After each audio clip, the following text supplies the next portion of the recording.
Tataas ang singil sa kuryente ng Manila Electric Company o Meralco para ngayong buwan ng July.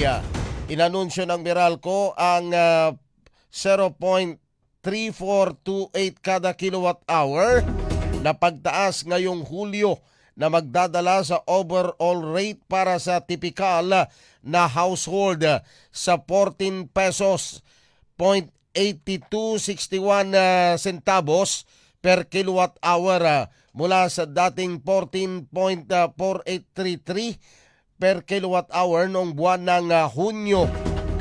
Ang adjustment ay may translate sa 69 pesos na pagtaas para ngayong buwan sa mga tipikal na sambahayan na kumukonsumo ng 200 kilowatt per hour.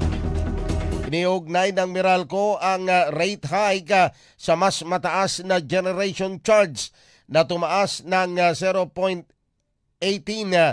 per kilowatt hour sa 9.2504 mula sa 9.074 per kilowatt hour noong isang buwan dulot ng mas mataas na fuel prices.